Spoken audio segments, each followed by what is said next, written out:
Mendeecees Harris wasn't supposed to find those hotel receipts.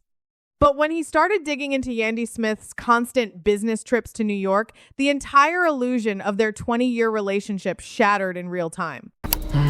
So are you going to New York? Back to New York? You keep asking me that. I don't have nothing. I finished my business in New York. You always in New York, so I thought you... Stop asking me that.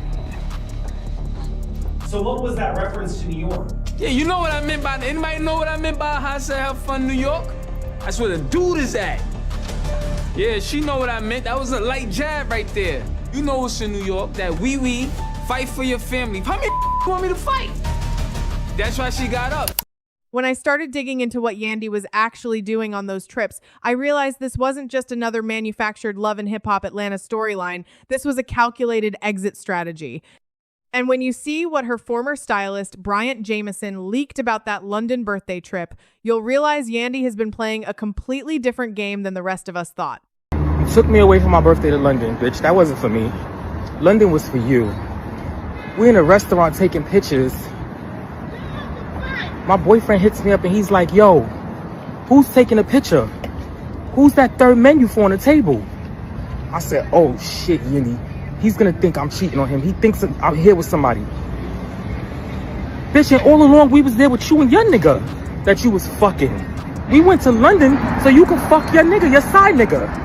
For years, we watched Yandy play the ultimate ride or die. She went head-to-head with Mendeecees' two baby mamas, specifically Rashida, and she stood by him when he went to federal prison. But the first crack in the foundation was always right in front of us. Remember that extravagant 2015 VH1 wedding? The papers were never filed. They were never legally married. At first, I thought Yandy was just being stubborn, holding on to the image of the perfect relationship, but Mendeecees was actively playing in her face. He sat on camera and told the world he wouldn't hold her down if the shoe was on the other foot and she went to prison. Then he stopped wearing his wedding ring, started stepping out with other women in Atlanta, and literally told Yandy to her face that the love just wasn't there anymore. He thought he had the ultimate setup. He had his freedom in the streets of Atlanta, and he had Yandy at home holding the family down. But Mendeecees made a fatal error in judgment. He thought Yandy was just going to sit there and take it. And this is exactly why I do these deep dives, because the surface story is never the real story. If you're seeing through the cracks like I am, hit subscribe.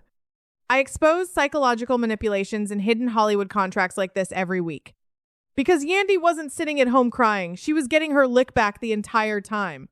Let's talk about the London trip, because this is where the entire narrative flips. Bryant Jameson, Yandy's former stylist, sat down and dropped a bombshell that completely recontextualizes Mendeecees' recent meltdowns.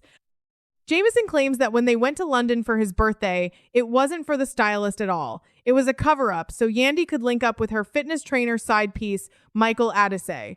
You took me away from my birthday to London, bitch. That wasn't for me. London was for you. We're in a restaurant taking pictures. My boyfriend hits me up and he's like, yo, who's taking a picture? Who's that third menu for on the table? I said, oh shit, Yandy. He's gonna think I'm cheating on him. He thinks I'm here with somebody. Bitch, and all along we was there with you and your nigga that you was fucking. We went to London so you could fuck your nigga, your side nigga. Think about how insane that is. Yandy used her stylist's birthday as a shield to sneak her boyfriend into another country. In a leaked audio clip, you can literally hear the panic when pictures were taken at the restaurant. Yandy's boyfriend back in the States was blowing her up, asking who the third menu at the table was for. Yandy was terrified he'd think she was cheating with her own stylist. She let the public think her man was Jameson's boyfriend just to keep Mendeecees in the dark.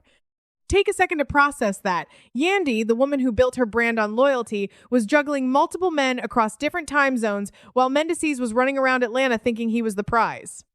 She wasn't just matching his energy, she was outmaneuvering him. And the micro twists just keep coming. Mendeecees finally started getting curious about why Yandy was suddenly so booked and busy in New York. He started checking, and what did he find? Messages between Yandy and multiple men, dinner receipts, hotel bills, the whole 9 yards. But Mendeecees didn't just stumble into this. He was throwing passive-aggressive jabs the whole time. In one clip, you can hear him reference New York, saying, "Have fun in New York." When called out on it, he smirked and said, "That's where the dude is at." So are you going to New York? Back to New You York? keep asking me that. I don't have nothing. I finished my business in New York. You always in New York, so I thought you... Stop asking me that. So what was that reference to New York? Yeah, you know what I meant by, anybody know what I meant by how I said have fun in New York? That's where the dude is at. Yeah, she know what I meant. That was a light jab right there. You know what's in New York, that we fight for your family. How many you want me to fight?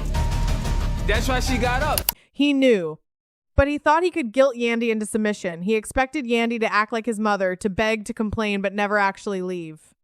He wanted the benefits of a loyal wife while living like a single man. When Yandy and Mendeecees reportedly separated in 2025 to assess where their relationship is heading, Mendeecees thought it was just a break.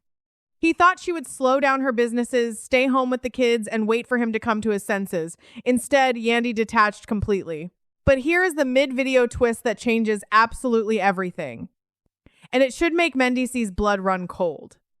Yandy didn't forget to sign those marriage papers in 2015 by accident. Sources are now revealing that Yandy was handed the pen to make it legal multiple times over the course of 20 years, and she refused twice. For 2 decades, Mendeecees thought he was the one controlling the relationship. He thought withholding the legal commitment meant he held the power. He thought he was the player. First, I had the money, right? She had the ambition. So I never looked at I knew she was a hard worker, but I had the money. So I felt like we could get much further together because she had the work ethic and I know what I know, and we merged these two, we unstoppable. We both from Harlem, we both had the hustle. So what happened is I believe that whoever got the momentum, you get behind them, right? Yeah, I like that. It's not about, it's a household thing. Yeah. It's two strong incomes is better than one. But Yandy was playing chess while he was playing checkers. By never signing those papers, Yandy built a fortress. When the poop finally hit the fan, she didn't have to file for divorce. She didn't have to split her assets. She didn't have to give him a heads up. She could just politely walk away. She saw the writing on the wall. She knew he was stepping out, and she prepared an ironclad exit strategy that bypassed divorce court entirely. Even when Michael Aduse posted on Instagram confirming their fling, Yandy didn't panic. She didn't try to pay off Bryant Jameson. She let the chips fall. Because with Love and Hip Hop ending, she didn't need the ride or die wife storyline to protect her image anymore. She was ready to let the truth burn the house down. Mendeecees spent years thinking Yandy was naive. He thought her loyalty was blind, but she was protecting her brand, her businesses, and her future. She learned from Mona Scott Young, you don't build an empire by leaving half of it on the table for a man who takes his ring off when he leaves the state. She let him cheat. She let him pit her against his baby mamas. But the moment she decided she was done, she flipped the script. She had her moves perfectly calculated while Mendeecees was out here swinging at shadows. Like, I already could see where this is going. And I'm about to get up and run. No, I'm Run too tired. that way, and then you'll see a cliff with some water. And I'm a jump right there, just to not argue. I don't know what Mendeecees wants or what he thinks I owe him. I'm not giving no more accountability than I've given, because you're not even owed that, to be honest with you. But this is it. I have nothing else to offer. Now, Mendeecees is begging for accountability, but he's not fighting for love. He's fighting for his livelihood. Without Yandy's business acumen, he knows exactly where he'll end up. He's trying to run back to his safety net, only to find the locks have been changed. So the real question isn't whether Yandy is done with Mendeecees. She's been done. The real question is how long before Mendeecees realizes that the woman he thought was his safety net was actually the one holding the scissors. Beat hits. I'll keep digging so you don't have to. Don't let them spin the narrative. I'll see you in the next one.